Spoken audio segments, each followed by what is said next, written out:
For centuries, 2 stone knights stood guard at the entrance to this church. Then someone cut their heads off. Not because they were damaged, not because they were in the way.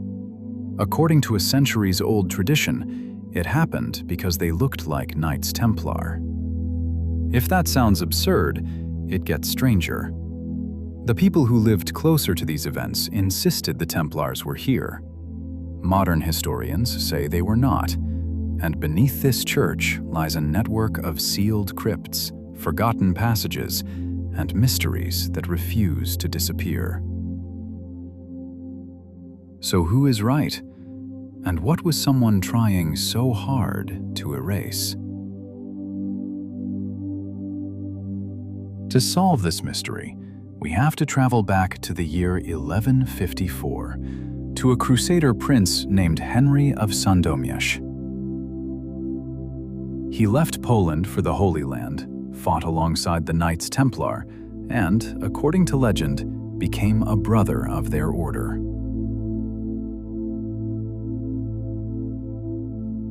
When he returned, the legendary 15th century Polish chronicler Jan Długosz wrote a definitive account.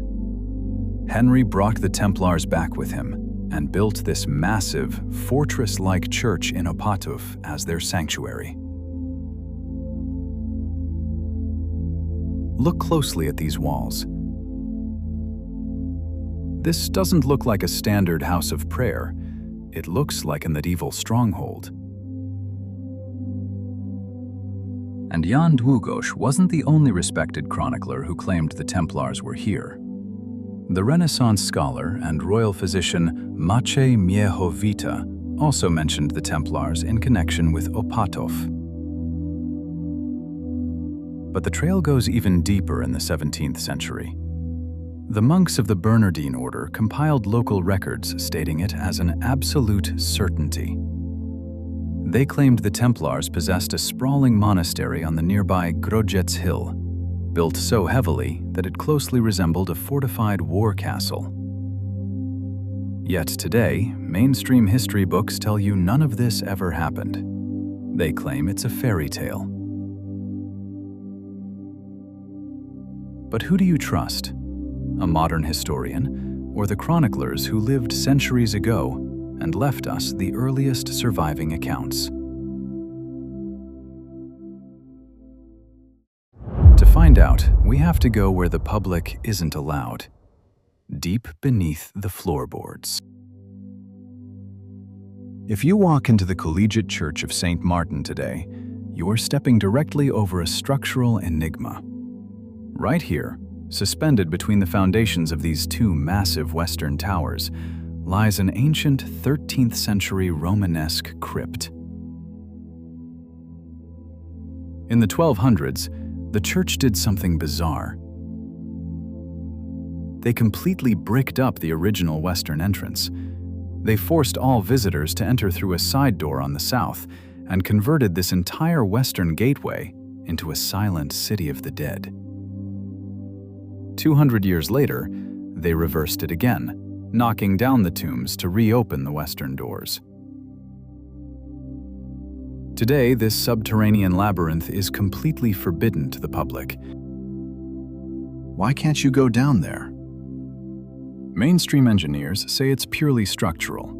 Over the centuries, these crypts have faced catastrophic flooding and structural shifting. Massive engineering projects were launched just to keep the entire Collegiate Hill from sliding and collapsing. To save the ancient medieval tombstones from being dissolved by the crushing underground moisture, archaeologists were forced to pull the burial slabs up into the light of the main church. But while the stones were salvaged, what remained behind in the dark? Because it is precisely within these unreachable, waterlogged depths that the local legends take a terrifying turn. For generations, a chilling whisper echoed through the taverns and streets of Opatów. Recorded as absolute fact in those 17th century Bernardine chronicles, locals swore that inside the deepest, most inaccessible flooded vaults under the church lay a secret burial ground. not of ordinary citizens, but the perfectly preserved, naturally mummified bodies of knights. Dressed in pristine white cloaks, the unmistakable uniform attire of the forbidden Knights Templar. When archaeologists finally launched excavations beneath the town, they confirmed a massive, multi-level network of tunnels plunging an astonishing 14 meters into the earth. It proved that whoever built this town possessed advanced architectural knowledge. But when scientists probed the church foundations, they found no mummies, no white cloaks. Skeptics claim this proves the myth is dead, but mystery lovers ask a different question. If there never were any warrior monks hiding out in Opatów after their destruction in 1312, why did a centuries-old legend about white-cloaked knights dominate this town? Why did the Bernardine monks write it down as a certainty? And why were the deepest chambers of this church so aggressively sealed, flooded, and altered over time? We are left with a puzzle where the pieces refuse to fit. Mainstream history tells us to look at the lack of paper evidence, but the stone tells a different story. We have the writings of Jan Długosz. We have the lost castle of the Bernardine records. We have a dark network of forbidden, flooded crypts. And we have a church entrance where two stone knights were violently stripped of their heads to silence them forever. Perhaps the truth about the Templars in Poland was never actually lost to time.